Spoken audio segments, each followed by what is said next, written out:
Hello, everyone. So today's topic is about something that one of my clients suggested I do a video on, and that is the tricky topic of regression. Because so many of you I know, when symptoms are raging, you're in a low moment, you're wondering, are you going backwards? Are you regressing? Is your anxiety getting worse? And those thoughts are perfect anxious thoughts to get involved in, for the anxiety gremlins to have a party with, so to speak. So we know that it's one of the biggest what ifs. What if I'm getting worse? What if I'm regressing? What if I never get out of this? And it leads to a whole lot of other ones. So that's what this video was. Is it really possible to go backwards? Is it possible to get worse? And what's actually going on? Because I'm going to talk about how through the practices that I recommend, you're actually starting to rewire your brain, and that guards against regression. So I'm sure you'll be pleased to hear that. So the first thing to say is the presence of symptoms, new symptoms, awful symptoms, symptoms you haven't had before. Maybe you've had some weeks of peace and you're feeling worse. That's not a sign of regression. If you watch my playlist on setbacks, I think there's a few videos on setbacks. I always talk about the fact that you're getting new symptoms is a sign of success. It's a sign that the old habit of anxiety is trying to reassert because you're having success with the new habit of practicing, allowing, accepting, going loose, letting it all happen. And it's normal when we're forming any new habit, that the old one will try and reassert itself. It's like when you want to go to the gym, start going to the gym, going for a run, doing more exercise. At some point, you might get some enthusiasm up, you go to the gym for a week or two, then suddenly it starts to feel harder as the habit of not going to the gym, maybe vegging out on the couch, watching TV, kicks back in and says, hang on, Sam, you've not been going to the gym for 2 years, and you've taught me not to go to the gym, so I've got this program playing of relaxing after work, sitting on the couch, watching TV, and so now I'm going to try and pull you back to what you've taught me, because it's become an automated program. If we do something often enough, it becomes a habit, just like when we're driving the car. Driving the car, we can operate the instruments, turn the steering wheel, operate the gears, pedals, without having to think about it. We want it to be automated. So therefore, then we don't want the old habit, the habit of driving a car effectively on autopilot, so we don't have to think about each of the operations that we have to do. We don't want that to stop, because when we're driving on the road, we want it to be automatic. If a car comes at us, we want to automatically put our foot on the pedals, turn left or right to avoid the pedestrian, whatever it might be. So we don't want habits to fall away easily, and that's why we go into setbacks. But that's also why it feels like we're getting worse. Because it's just about the process of habit formation, and it's actually a good sign, as I say in other videos. Now, the reason why you can't actually regress when you start to practice with anxiety, allow, go loose, accept it, remind yourself it's just sensitization, remind yourself it's just adrenaline. Every time you think that, you allow, you sag, you go loose, you let it all happen as best you can, you're forming new neural pathways in the brain, what I'll call recovery pathways. So effectively, you're leveraging the process of neuroplasticity.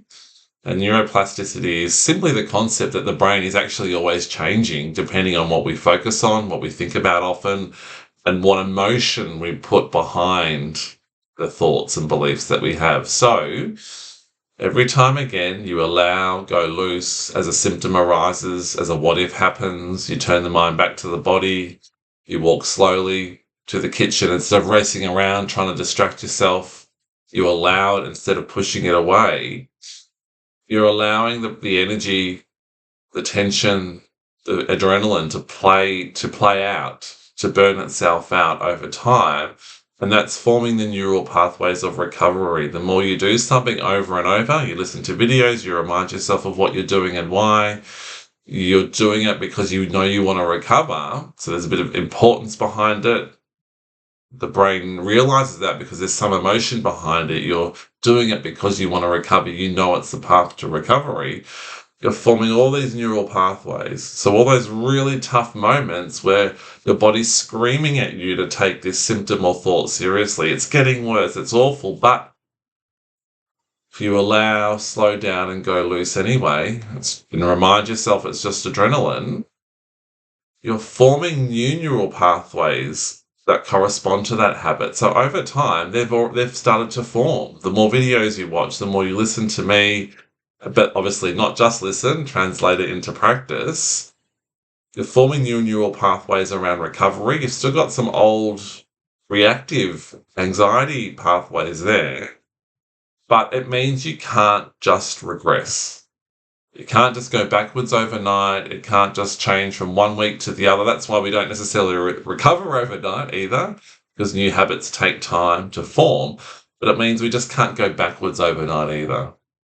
And in fact, you could argue you can't really regress at all because those neural pathways are there of recovery that you're building. Now, sometimes we forget about it. You have a setback, we start to push it away, that's normal. But the building blocks of those neural pathways that you've created are there, and we can always reactivate them, even if we've strayed from the recovery path, which is normal.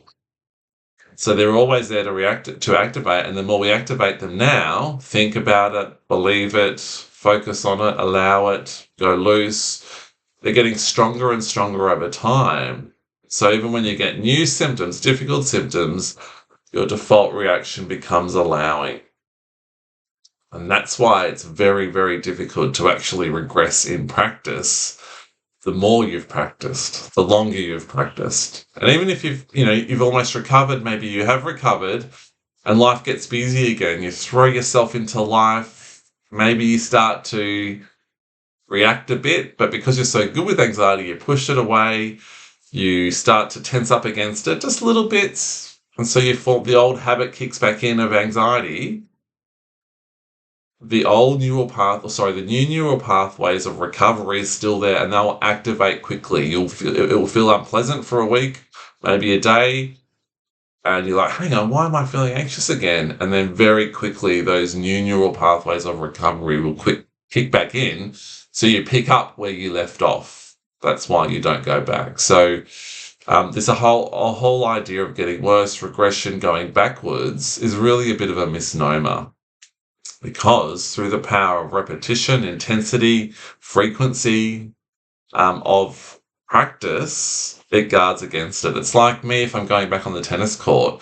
Even if I haven't played for a year, I'll still have the basics there. Now, I might not be practicing or hitting the ball that smoothly or cleanly, but it's there and I'll pick it up again pretty quickly, as opposed to if I've never practiced at all, if I've never picked up a tennis racket before. So you can't ever go back. I could never go back to being a beginner tennis player because I know all the moves are there. And that's the same with anxiety. You can never really go back to square one. So I hope that helps give you some reassurance if that's what your gremlins are saying. All the what ifs are saying, the voice of doubt is saying. So what we do, am I regressing? Am I getting worse? We practice with those thoughts exactly the same way. We treat them as normal, anxious symptoms, anxiety symptoms corresponding with thoughts. It's just the adrenaline about the thoughts of going backwards, regressing, that's tricking you into worrying about it. So that's what's happening, and we need to allow, go loose, practice with those thoughts of regression going backwards exactly the same way. Give them no more importance than any of your other anxiety symptoms. If you've got any questions, please let me know, but I do encourage you to watch that whole playlist I've got on setbacks if you're in a tough moment, because that will help keep building those neural pathways of recovery. I wish you all the best, and no doubt I'll see you again soon. Take care.